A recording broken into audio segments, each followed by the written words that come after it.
If you don't think that God is still in the miracle working business, think again. And if you think that God doesn't care about your animals, think again. I have been wanting to share this story all weekend, but I was waiting for that one last plot twist to just tie it all together in a pretty little bow.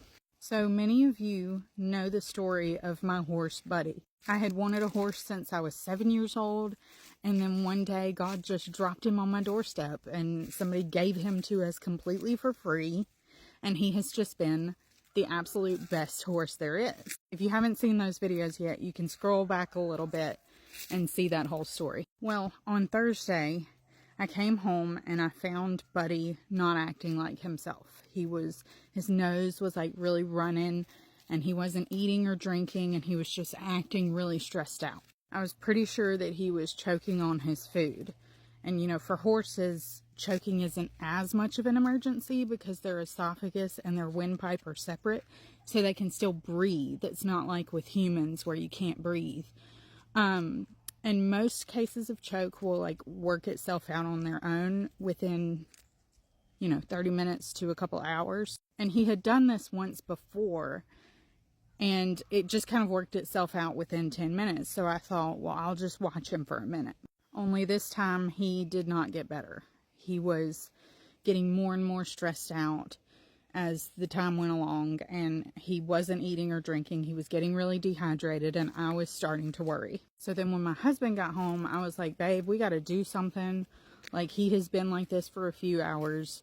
It's stressing me out. It's stressing him out. We've just got to get him better. So we call the vet, and the vet comes out to the house to care for him. And basically the vet takes this tube, sticks it down his nose, and pours water down it to try and flush out whatever was clogging up his throat. And he was able to get about a handful of food up, but then we ran into another issue. The tube that the vet was using was going down to the base of his esophagus and stopping. It wouldn't go any further. Not only could the tube not go any further, but they couldn't even get water through to his stomach. Whatever was in there was blocking it off completely. And the vet was like, yes, he's choking, but I think that this is an underlying issue, especially because you haven't had him that long and he's already choked twice. That's not normal. He said, my best guess is that he's either got a stricture or a mass at the base of his esophagus that has finally grown big enough that it's closing his throat off completely and he can't get food or water into his stomach. He said your next best option would be to drive 2 hours away to another vet that has a scope. They could stick the scope down there and see what's happening, but even then they're probably just going to confirm what I've said, and you'll probably have to put him down. Now, obviously, I was absolutely devastated, because you have to remember that a mass at the base of the esophagus was what almost took my dad out. So this issue really hit close to home in more ways than one. So the vet leaves, says, just monitor him in the morning, see if he starts eating or drinking. If not, it's probably not going to be a great outcome. The next morning we could see that Buddy had spit up more food because it was like all over the ground, but he still wasn't eating or drinking, and he still looked like he was choking. We thought, well, maybe all that water from last night busted it up a good bit, and if we just keep him moving and keep flushing his mouth out, and maybe it'll work itself out. So for the rest of the day, we did everything we could think of to help him. Everything in our power to make him better. The only problem was that none of it worked. And see, that first night, the whole time the vet was here, I just wanted to cry my eyes out because I was so stressed and so worried. But as soon as I came inside, God spoke to me with a Bible verse. It was Isaiah 40:29. He gives strength to the weary and increases the power of the weak. And as soon as I read that, I just had peace.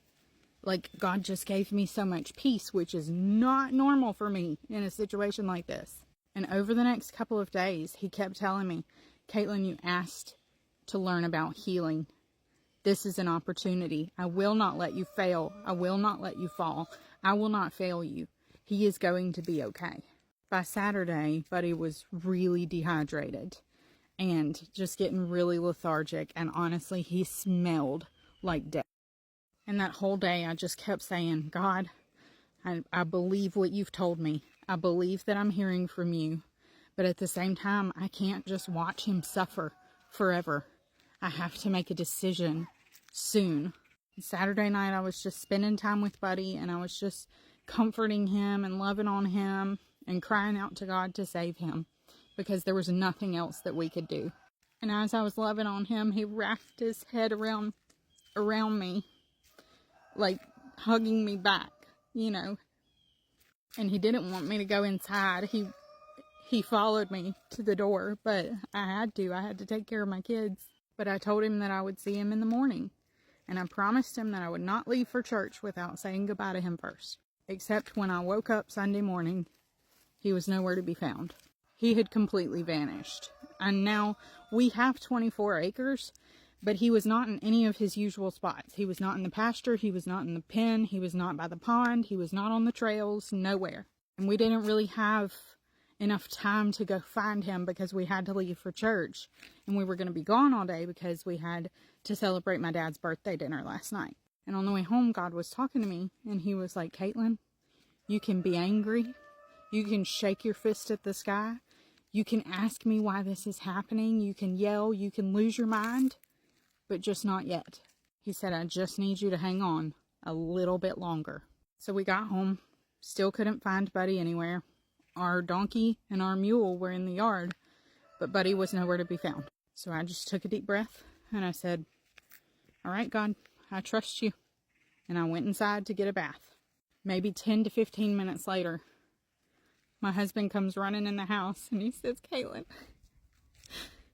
I found Buddy by the pond and he's drinking. He said he's drinking and he's keeping it down and he's having no trouble swallowing. God healed him completely.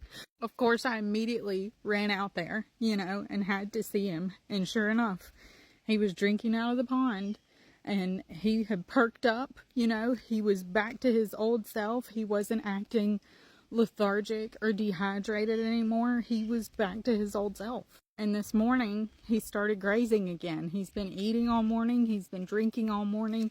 He's having no issues. He's hanging out with the mule and the donkey, and they're just back to their old selves. And I cannot quite explain to you how dire the situation looked. I can't quite explain to you how close he was to that doorstep. For 48 hours straight, we watched him get worse and worse and worse and worse, to the point where we wondered if we were going to have to step in and stop the suffering. And God healed him just like that. So let this be your reminder today that no situation is too far gone for God. Nothing is too big for him. Nothing is too late for him. Nothing is beyond him. And it's like my husband said, sometimes you just have to take a step back and let God be God. So if you're struggling today, if you have a situation that is just looks absolutely like it's on life support, just step back and let God be God. He sees you, he loves you, and he will comfort you the whole entire time. God is good.